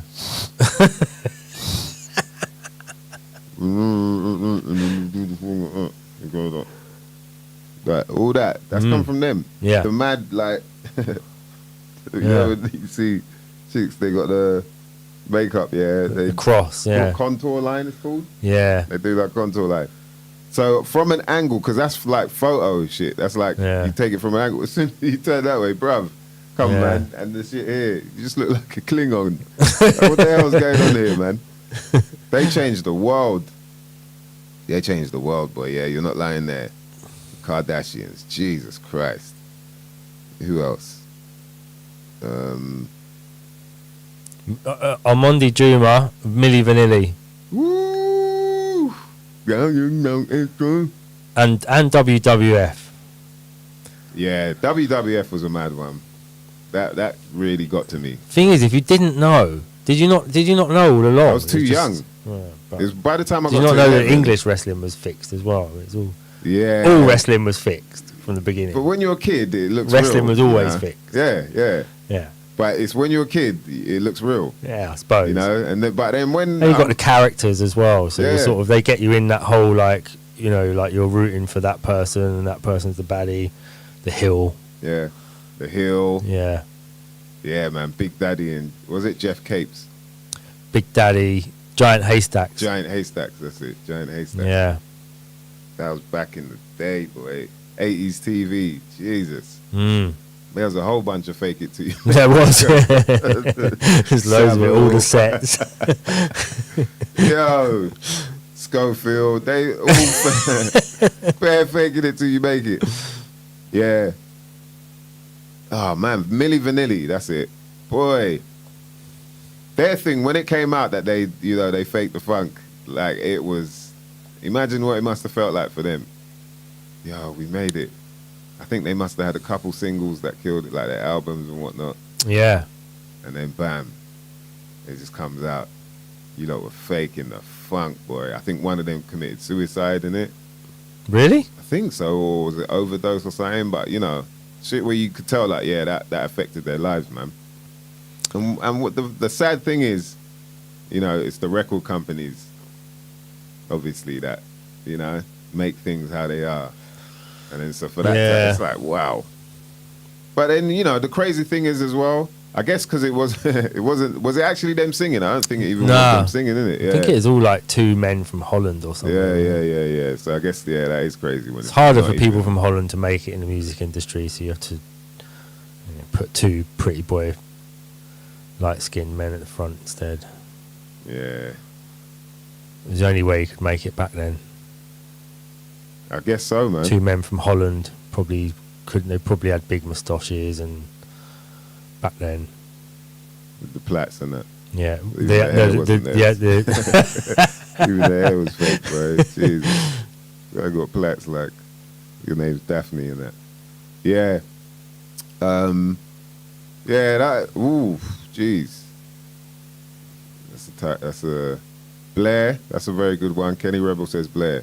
My man definitely. You know, the whole Labour thing. Yo, Blair, Tony Blair this, Tony Blair that, and then bam. Now he come like Dracula. When you see him now, it's like, yeah, Well, you have to get the right thing. Yeah, no, he's a demon. He's a Yeah, demon. he looks evil, boy. The peace envoy for the Middle East who managed to destroy the Middle East. Yeah, that's a good one. Matt Hancock, of course. Yeah. Honorable mention. Shout outs to Scrabble. Right, Scrabble says the entirety of my career. Jesus, I don't know why. Why would you say that, man? Yeah. All right. So, Don Smithy, he says, so many rappers, yeah? This is like fake it till you make it talk. He says, so many rappers, mostly in particular, a couple of styles. There's still rappers in England that sound a touch Seppo-like or Seppo-like accents and shit. I heard it on a Chai Wada stage, even when we played it in Wales a few years back. Was gobsmacked, dropping videos like they have 1 billion followers and have 5 platinum albums. In actuality, they have 1,000 locals. In brackets, not dissing. On their social media and a few thousand bought or nobodies on certain apps and 2 albums on Bandcamp that have 50 views on the day they're released. Yo, you went in. I guess he's talking about swag rappers. That's what they call them nowadays, right? So Dark Legionnaire, he said it's got to be the GOAT Charlie Z. I don't know who Charlie Z is, but he said Charlie Zelenoff. He basically pays people to spar, you know, quote unquote spar, then sucker punches them, runs off and calls it a knockout win. He's undefeated. If you haven't heard of him before, you're in for some serious laughs. Wow, Charlie Z, yeah, Charlie Zelenoff. You got some crazy ass people out there, man. Like Fight Club style. You know what I mean? 4D says Giant Haystacks is the Don. Was the Don? Giant Haystacks was a big ass dude, boy, and he used to wear. It was like bearskin. So I Giant remember it was Haystacks big brown. was- He yeah. looked like he stank, basically. Yeah, he was the more rough of the two. When Big Yeah, Daddy was the and- sort of like top hat and Yeah, and and the the sort of- spandex. he was still fucking- big. Yeah, that They're was both mad. big, When you yeah. think about it, that was kind of mad. Yeah. We're kids and we're I bet watching. I bet if you look at pictures now, I bet they're not even that big compared to people you see today. I bet But they're it's like just a sort of big like old dude in a normal leotard haystack. and shit. Yeah. So what the fuck is going? Shiny Yeah. leotard as Yeah. well. What are we doing? Like what kind of giant haystacks, man?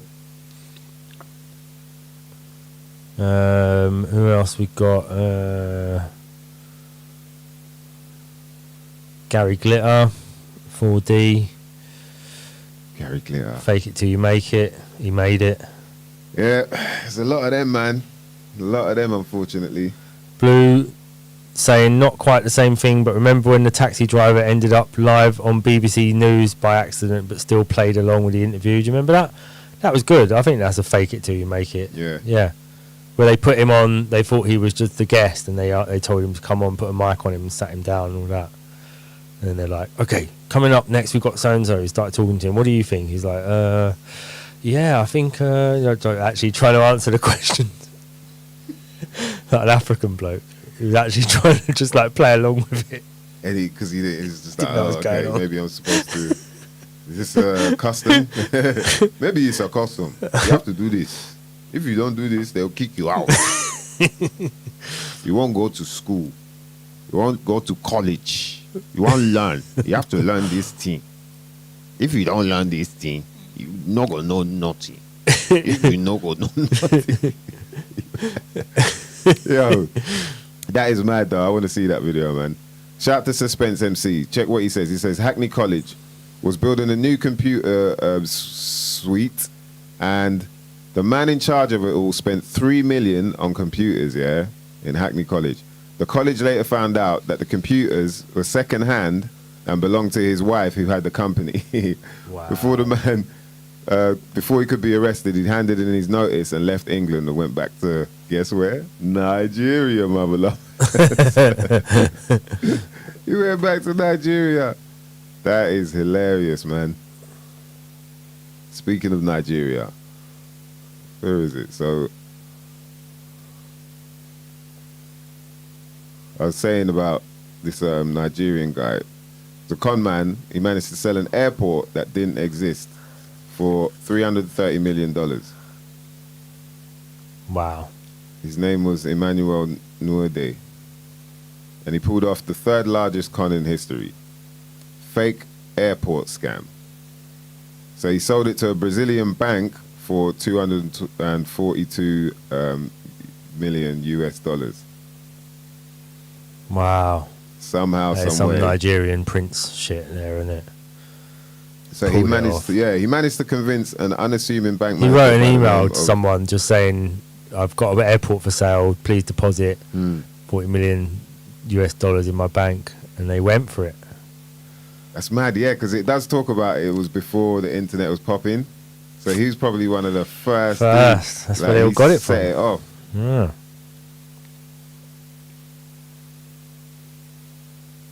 Jesus, man. But yeah, okay, so but he kind of messed up anyway. Obviously, he got caught. But imagine that. How the fuck do you sell a fake airport to somebody? How do you go like, yeah, I got this thing. Look at the plans. You have the plans here. Like, what? And then I'll put you through to the guy in charge of the cleaning contract. Hello? It's just always him at the other end of the phone, or putting on different voices. Hello, yes, this is this is his wife. That is crazy, man.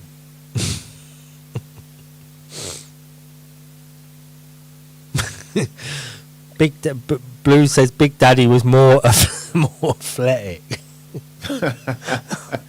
He's not lying though. that. Yeah, Big Daddy. Nah, he I was more suppose he athletic was. than What, so big. Like he looked like Giant Humpty Haystacks Dumpty. was a bit more of a lump. My man, yeah, he Yeah. couldn't run or nothing. Yeah, I don't remember him really, but Big Daddy, Right, he was just yeah, like, right, my man yeah. can run in the leotard and that. Like, and he was always a Union Jack leotard as well.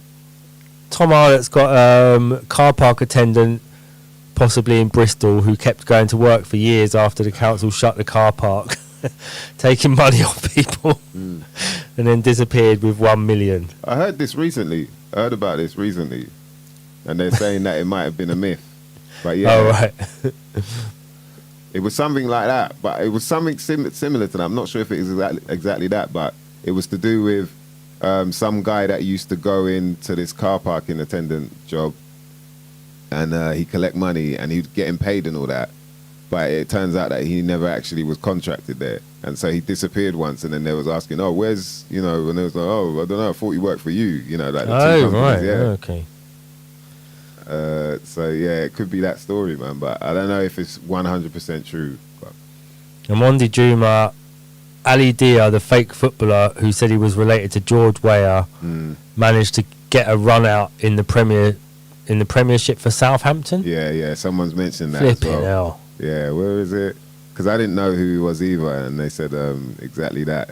So he managed to just, basically tell them he was the cousin of another famous footballer. So he's a Senegalese former professional footballer who played as a striker.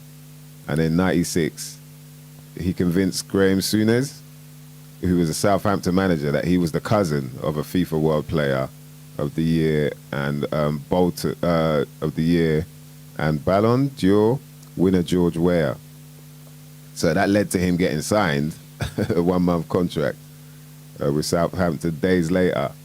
He played one match in his short spell at the club. He came on as a substitute in a league game, but was then himself substituted. And then he subsequently released 14... Yeah, he was subsequently released 14 days into his contract once they found out. But it's kind of mad that they just signed him because he's someone's cousin, isn't Yeah. it? It's like, right, come on, brother. You don't want to see him play properly, and Yeah. oh, he's his cousin. Yeah. I guess they went for the money, for the name, innit? Yeah. That's quite funny though, man, to be able to pull that off. It's like, because obviously you're going to become famous. This is the weird thing about when people fake the funk like that. It's like, right, don't you think people are going to find out at one point that, like, Yeah. if that's your claim to fame, if that's how you're going to portray yourself, it's like, and then now you're going to be famous, so more people are going to see you, more people are going to know who you are. It's Yeah. like, nuts, man. Nolly on the track says the US's response to the coronavirus. Hey. I think that's everybody's response personally, but don't mind me. DJ Threat says most young up and coming DJ or producers today. Jeez, don't say that, man. You know what I mean? Not everybody's like that. Shout to Mr. Margaret Scratcher. He says Google Silly Bill and Brains. Dun, dun, dun. Funny enough, I know them guys. Actually did it. Me and Jargon, they paid for us to go all the way up to Dundee. Is it Dundee or Aberdeen? Scotland. But it was a beautiful place. But yeah, they paid for us to go up there and do a track with them. I don't know if you remember. Oh, them. yeah, I remember these, yeah. Scottish guys that had got signed to a major label, and they, were releasing music and doing interviews and whatnot. But the only thing is, they didn't sound Scottish. It sounded American. And I think this is not long after Eminem. So, there was the whole thing about getting white rappers who don't look like they can rap to rap. And yeah, these guys got lured in, man. But the thing is like I think they did documentaries or, but it was like following them and, all the way they were American type thing. But they'd only been in America for a little while, so... Yeah, so it's kind of mad. I remember Jargon hitting me up, but I'll hit up Silly Bill. Maybe he'd be up for chatting about it because it would be quite an interesting story for you lot to hear. It's something you definitely might not never know nothing about. Yeah. But yeah. Warmed up for D12, someone says. Yeah. They warmed up for D12. Mr. Trick.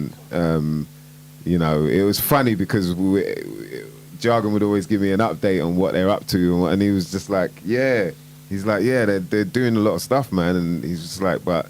they kind of sound different, Diggs. Oh, what do you mean, man? And he's like, they sound American. Like, I'm like, what, when they're rapping? What, they're still using American? And he's like, yeah, but like when they're talking as well, like their whole, it's like they're American. And then there was some interview that they did where, the guy was like, where are you from? And, it was like obvious he was trying to find out whether they really were from America. And that kind of, I think we might have put it out there that, and then, I think there was a documentary that was out about them and everything as well. Silly Bill and Brains, man. But yeah, jeez. Yeah, that's gonna be it. I'll hit him up and see, man. You never know. He definitely is. They're cool cats, man. And I think chatting to them about it, it's like you get lured in. It's something you want to happen and want to make. Want to be something. That of an essence, something that you're really passionate about in a way, and you probably get lured in thinking, okay, well shit, if this is how I'm gonna get it, fuck it, but yeah, so it'd be good to chat to him and kind of if he'd be up for it. But yeah, shout to Black Einstein. He says, an artist I was working with many years ago had a manager that was always on my case about the plans they had for their artist and the part I would play, etc., etc. Usual BS. But was never around for a meeting or at any sessions. Turns out the artist set up a fake profile, an email, etc., and was pretending to be the manager, gave the game away in an email convo. That's deep. What? That is deep. Who did I hear done something like that? It might be, I don't know if I should say his name, but example. I remember... what's the name of the brand? There's a clothing brand. He doesn't do them anymore. They used to be big skulls, and they were crazy colors and all that. But he said, and he was like, yo, I would have given them to him because it's not a thing. But he was saying that he was getting emails from someone saying, oh, hey, I'll look after example. Would you give him clothes and all that? And he was like, yeah, cool. But then, yeah, he ended up finding, and I think he just said to him, he goes, oh, that was me. Sort of thing, and he's like, "Well," he goes, "Oh, you should have just told me." He's going, "No, but I wanted to be professional," type thing, or something like that. It's hilarious, man. Like, some people got to do that, If it feels like it's a better way to. I was always told to do that. It's like, yeah, you should set up an email account and like you're a manager. And from more professional than I was like, fuck that shit, man. Yeah, way too professional for me. Okay, PLK says he's got to think about it. I wonder if he's thought about it. Have you thought about it, PLK? Huh? Okay, shout to who is Job Jim. He says, watching the underground UK hip hop scene for the last 20 years. Dun, dun, dun, la, la, la, la, la, la. And I wanted it. I was like, I was trying to draw Who it the out. fuck's that? That's who is Job Jim. Yeah. And so I was like, come on, man, I think I know what you're on about, but I don't want to jump to any conclusions. But he weren't having it. So no comment. But I think I know what he's on about. You know what I mean? UK hip hop, it's a funny place, to be fair. The thing is, the problem lies where you start to rope everyone into the same category or the same. You think everyone's the same in a certain field or whatever. Yeah. And it's not necessarily like that. Do you know what I mean? So it's always a bit like you gotta be careful when you say these things. Like you might want to clarify it, like just clear up, so people don't get the wrong idea. So I was trying to get that out of him, but I think I know what he means. You know what I mean? I think it's whether it be like the whole thing of people. I've always felt like people are a bit too cool for to try hard. They don't want to make it look like they're trying hard. Right. I've always felt like there's that weird thing of like, do you know what I mean? Yeah. Like it doesn't matter type thing, but it's like, yo, if you're doing this, really do this, man. Like, yeah, that's true. So I can imagine there's stuff like that he might be delving into, but you never know. We'll try and dig it out of him one day. Shout to Blade. Shout to my big bro Blade, man. He hit me up, by the way. It was a fun gig last week at the old Rise of the MC. Oh, right, yeah. Courtesy at Andwar at the chip shop. Obviously, with the petrol thing, you know what I mean? There's a lot less people managed to come out because they've forgotten how to use the tube and the buses, obviously. Do you know what I mean? And Blade, he couldn't make it because of that situation, but he hit me up, man, with a wicked message showing a lot of love, saying he wish he was there and all that. And that meant a lot, do you know what I mean? For your peers, it's nice when, you know what I mean, your elders want to show love and whatnot. You appreciate that sort of thing. Yeah. But what was refreshing and quite enlightening was like how many MCs there were there. Obviously, there was the open mic thing. But some of the things that people were saying to me, it was touching because obviously it's been a long time since we got to perform and whatnot. So getting back into it's one thing. But then like, it was, guys talking about like how they'd listened to me from way, way back and whatnot. And then I'm hearing them on the open mic. I'm going, yo, this guy's good. And, it feels like, yo, that's the shit you want to see, man. So it was refreshing seeing like a whole bunch of young cats. And then there was one guy, he was like, bruv, I've studied you. Oh, I write down your rhymes, listen back. And then all this type of talk. And I'm just standing there like, what the fuck? Like, do you know what I mean? So, yeah, man. So big up all the people that came through. It was a lot of fun. You know what I mean? Shout out to Tony. Shout out to DJ Collider. And all the crew down there at the chip shop. Yeah, Youngblood was there, man. Youngblood as well. Shout out to Blue Fliggy. Yeah, Youngblood was a guy that he'd come on to the open mic at Kung Fu. And it was a funny situation with him because he actually, I think all his boys were egging him to come on, and he tried to jump up before it was time. And I was like, nah, bruv, you can't be, I kind of embarrassed him on stage and whatnot. But then I felt bad for him. So once the open mic time did come around, I made sure he got on, and he came on. And I'm sure I was like, yo, you sure, bruv? You sure you want to come on now? That thing. And he came on and smashed it, like tore the place down. So that was a proper big moment. And then, yeah, I was always like edging him on, like saying, yo, come here, I'm going to this, come there. Like we had a good catch up after, man. He was reminding me all the crazy times that we've been through as well. And shout out to Bluefoot, man. I introduced him and he produced something for him. That was wicked, man. Yeah, baby. Catching up. So, shout to Blade. This is what he said. That rant was, that whole ramble was because of I mentioned Blade. Yeah. Shout to Blade. He said, I was managing a grime group years ago. One of the members used to go to Kensington and pose in front of flash supercars and pretend to be rich while I was paying for their living. Soon as the behavior started, they got more and more lazy, and it was time for me to walk away. Sad to say, but still, not made it. There should be a TV program of people who still not made it. They've been doing it for how long? Like, still not made it. Yeah. You go and keep checking up on them every 7 years or something. Keep checking in on them. How you doing? Still, you made it yet? It'll be a constant, innit? Yeah, we'll have to. Yeah. That would be mad though, but Every 5 years, say, just we'd have to define what has made it first, and then Yeah, true. yeah, from Yeah. there, you know what I mean, things will be easier. Yeah. Maybe it'll be easier. Oh yeah. At least put something out. Done some live shows. There's loads of. There's some objective made it's that you could have. Hey, Peter Lewis Kisser, aka POK, so he's taking it back now. The whole Big Brother thing, when Nasty Nick started being the bad man to win. Nasty Nick. As soon as he said that name, I'm like, oh shit. Jeez, that's when Big Brother was like, it was more like a wildlife program. Do you know what I mean? It was Like a sociological experiment Yeah. where you could observe before people started people acting in the up. wild. I think yeah. he's right. The Nasty Nick, he was probably the first actor upper. Yeah. And then from there, it was just like everyone's trying. That was that not one of the first ones though when he was on when Oh, you're right. That might Nasty be the Nick first was on one. it. I thought it was like the first one to blow, but you're right. It might be the first one actually. So I'm messing up there. 'Cause people from then knew though.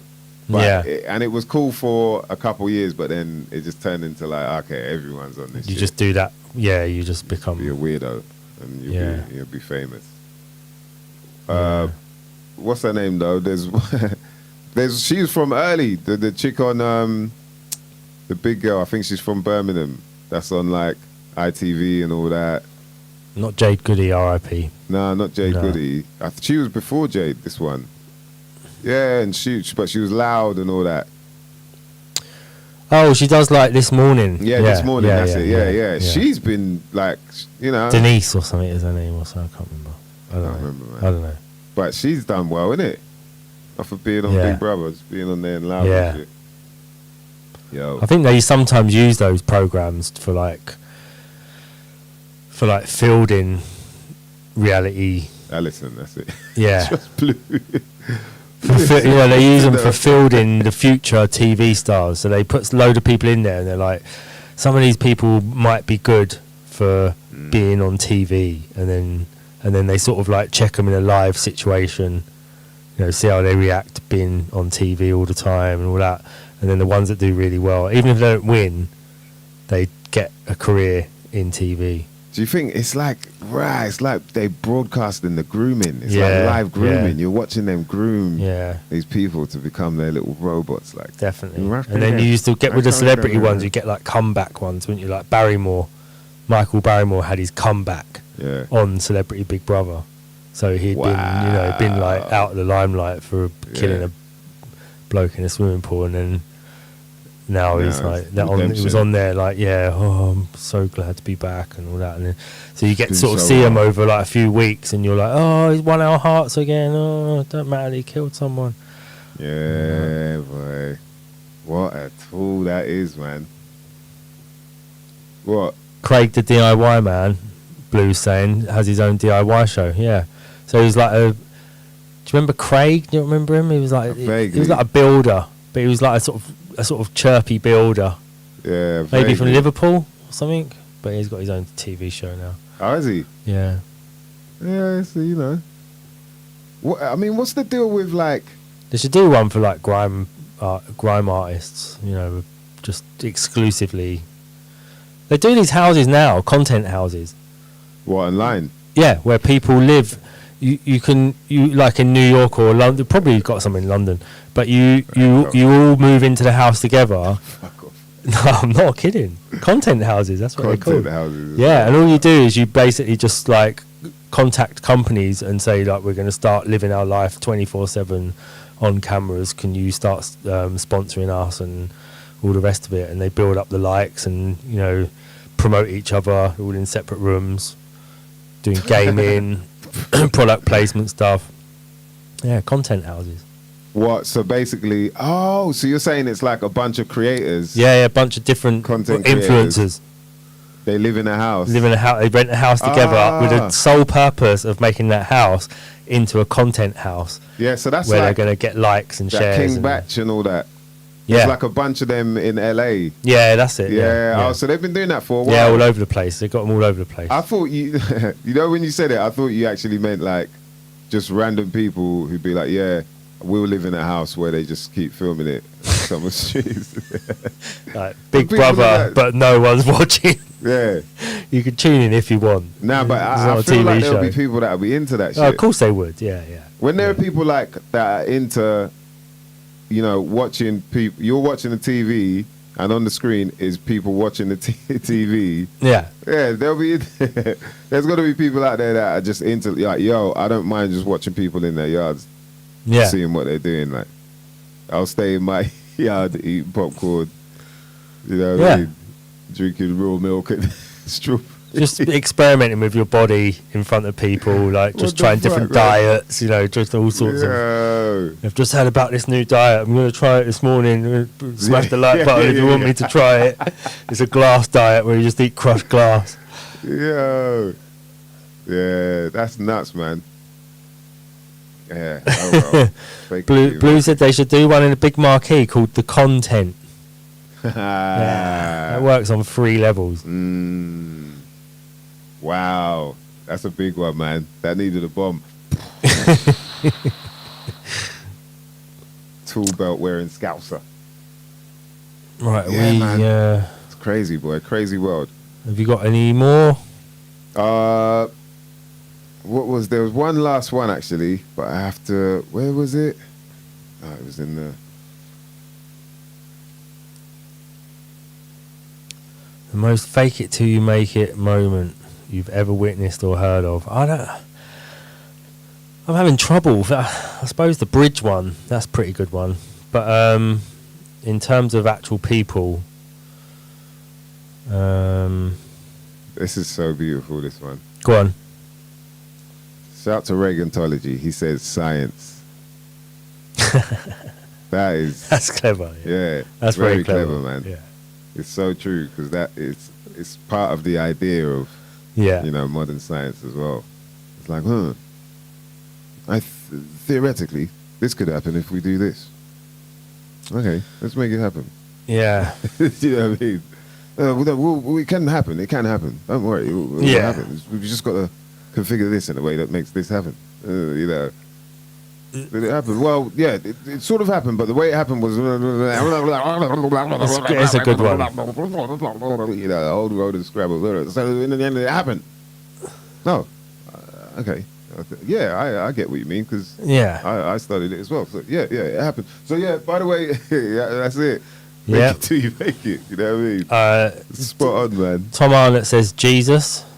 Mr. Trick says Artful Dodger duo. So he was talking about that earlier. What happened is at the beginning of Artful Dodger's career is that they basically, a couple of gangsters stepped in. The management were like some gangsters, and they kicked out the main songwriter guy and took the name Artful Dodger, and then that's who you see now. So you see like the non-members of the group when you go and see Artful Dodger doing their DJ shows and all that, whereas the main guy was Mark so and so. Do you remember him? Right, so He's it's from not Twitter actually- at the very beginning, 2009. When he was on Twitter right at the beginning. Yeah. Mark something, I can't remember his name, but Oh, right. he was telling the story back then. There's a lot in music, man. When you think Yeah, about it, there's yeah. a whole bunch. You know, when it comes to fake it till you make it, shit. Like, Yeah, it's endless. most of it is, isn't it? Really, Yeah, you think about, exactly. you know, most of the pop artists, they're not really. They don't really have. They come across like they're, you know, Peter Andre, I suppose, someone like that. Katie Yeah, Price. yeah. You know, fake it till you make it. They don't write their own shit. Nah. Yeah, I mean, They come across just like they've about. already got the lifestyle, but they've just had their first single out. I can't really sing. Yeah, even that. Yeah, That's a whole thing as well. yeah. Where it's like, yeah, your Mark whole Hill, shit's that's blinged it. out. Mark Hill, yeah. Oh, was that him? Yeah. They ask about working with Craig David. Craig. Oh man, that Fire Festival. Remember that? Did you hear about that? No. That Fire Festival. No, what was that? It was basically a festival that didn't happen in the end, and they tried to make it out like it was going to be on some like magical island out in the Caribbean Fire or whatever. Island. Yeah, Fire Festival. But yeah, ended up being a bonfire, boy. And where it was like they made it exclusive, so they hired like models and all these like well-known, you know, kind of celebrity actresses. Oh, I think it was mainly models and whatnot. And did all these crazy pictures to make it a lifestyle thing. Like it was like, yo. And Ja Rule was involved as well with this other guy. But then it turns out this other guy was just like some living swindler type, you know, like always getting money through investments and, you know, borrowing and all of this shit. And they managed to get like a bunch of people to buy all these crazy ass tickets that were like, you know, crazy money. I can't even remember exactly, but it was like maybe 20 grand or something, you know, stupid amounts of money, and you'll get to stay in this lavish blah blah blah on this magical island and all of this shit. Yeah. Eat unicorn poo every day. Yeah. You can do whatever you want with a unicorn. You can ride it, you can eat it. Yeah. And so a bunch of people flew out there, and they were like, "Oh my god, I can't wait! I'm at the fire. I'm heading to Fire Festival." Da, da, da. And it turns out like it's just a whole bunch of shambles, like proper. You gotta watch it, man. It was a dog. Yeah, shit. someone said there's a documentary there. Yeah. There's a documentary. Ja Rule was Mr. involved. Trick on Netflix. Yeah, he did credit card scams too. Bruv, it was madness. The whole thing was just like, what? How the hell? And then Ja Rule got a bad name off the back of it as well. No, wait, he had a good name before that. Yeah, well, yeah. That's a good point. Loads of influencers got stuck. Influencers. Influenzas. It's the root word. It comes from the same root. Yeah. Influence, yeah. and influenza. Yeah. Interesting, huh? Yeah. It's you. Influence. I'm influenced to you as well now. But yeah, that whole thing was madness. Fire Festival for real. Check that documentary out. Documentary, yeah. Nuts. And people stuck as well, because in the end they were like, okay, where they tried to make them stay in the end was all messed up. The people that lived on the island as well were like, yo, you know, they're meant to be getting paid to do some work and whatnot, and people were putting their heart and soul into it. They're like, oh, they're coming to my country, blah, blah, blah, blah, blah. I want to make them feel good. It was madness. The whole thing is nuts. See, Mr. Green said like yawning. Yeah. See it there? Fake it till you I make caught it. your yawn somehow. Yeah, I can think of a couple of things, but I don't know whether I would say them on air. What, any of them mentioned earlier today at all? No. Okay. Just Tried fake to things, catch you fake out there. events, fake things that have been. In the end, they made it. TV shows, films, any. The weather's been. Yeah, the weather. There's 2 documentaries. Okay, shout out to Oshi. He said there's 2 documentaries on Fire Festival. I think it's spelled FYA as well. Right. The campaigns, like the whole thing. And then, and I think the other festival follows the guy a bit more. The other documentary follows the dude a bit more. And you just see how he's a proper con man. Like, and then he's still trying to run some other business that he's got going after all that. Yeah. Crazy, man.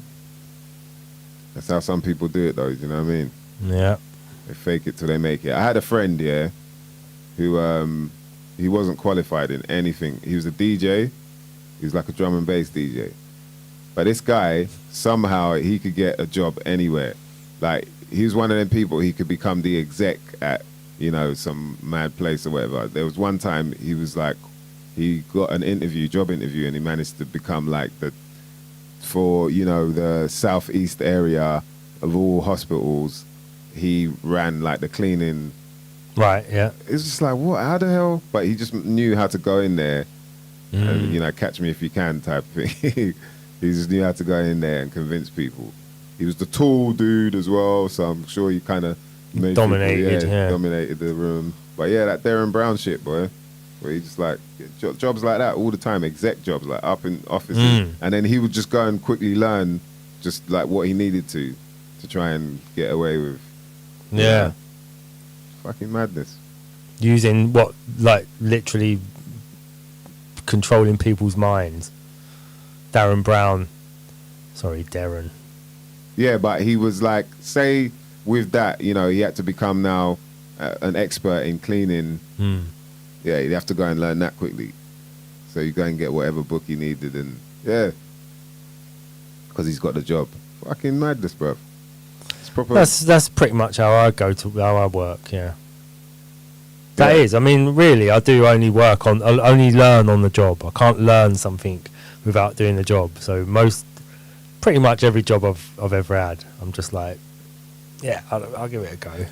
What and so Yeah, and just learn it while you're doing it. If you fuck up, like, all you got to do is say, oh, what did you want me to do instead? Yeah, I see what you mean. Yeah, okay, yeah, I'll do that next time. All right, and then just do it the next time. Each time you just learn That's how you another learn little it. thing. Yeah, that's the best That's way how I to got learn. into cameras. Yeah, that's the best way to learn, I think. Yeah. Hands on, man. When you're, you know, when it's all too, like, you know, all just writing down. And Yeah, I'm not really good with all that you, sort of after stuff. a while, you realise, well, you're not really getting what you need out of it, you know. So I Yeah, suppose you've gotta go the most practice fake it till you make it moment you've ever witnessed or heard of is me. my own life. I've made my life a fake it, and now I'm making it even more in it. That's hilarious, man. Mr. Trick is right. He says the woman who ran the staff. So that's the lady. When I was talking about the Fire Island, the people on the island that were natives, it was a woman that actually lived there, and it was sad just watching her talk about it. Oh, right. Yeah, and she, so you know, it was like. And the woman who ran all the, yeah, she ran all the staff and had to pay loads of people back, you know, out of her own pocket. And there was a fundraiser to give her money back. Then she got scammed of all the money. Sheesh.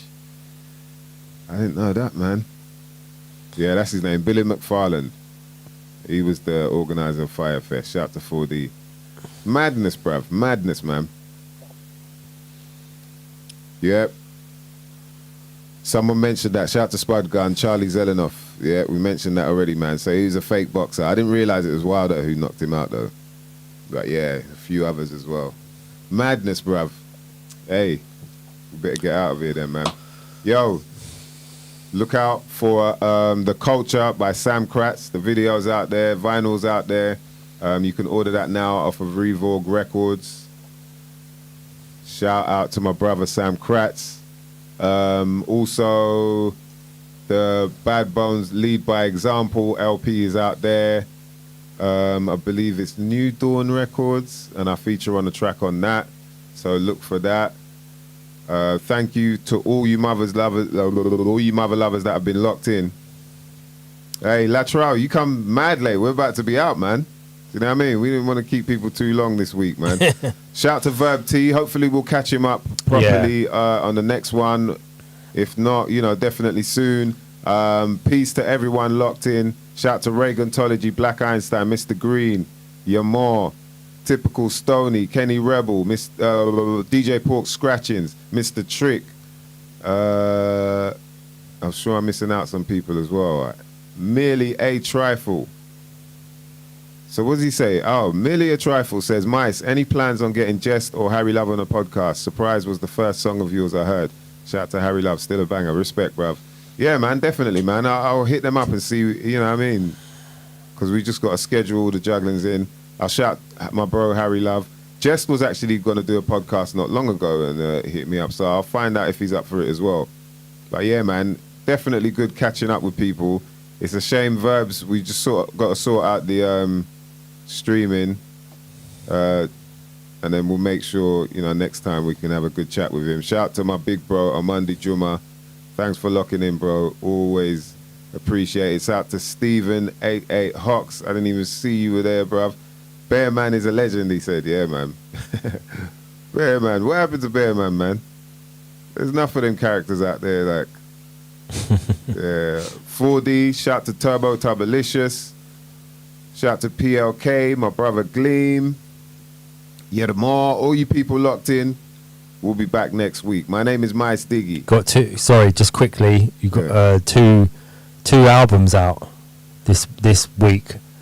Oh, I see in the in the chat. We've got 4D album dropping Saturday. Oh, wicked. Mr. Trick album out featuring Hype Man Sage and lots of other great artists. Yeah, I know about Hype Man Sage. It's funny, I just got a track that he's featuring on that I might have to jump on still. That's hilarious. Also, Mr. Doris and D-Funk. They've got the vinyl out there as well, with myself featuring, and it's called Cruise Control. There's a remix on there by Nightmares on Wax. Nightmares on Wax, right? I don't remember their music too tough, but I remember growing up, that was a name. Yeah, a lot of people definitely used to talk about Nightmares on Wax, so that's madness, boy. I'll tell you that right damn now. And then shout out to Uncle Barry O. All the crew locked in, man. We appreciate you, mother lovers. We'll be back next week. You know what I mean? So for some more shit you might never know nothing about. My name is Mice Diggy. That's Dan DNA. And we're out, bitches and bitchettes.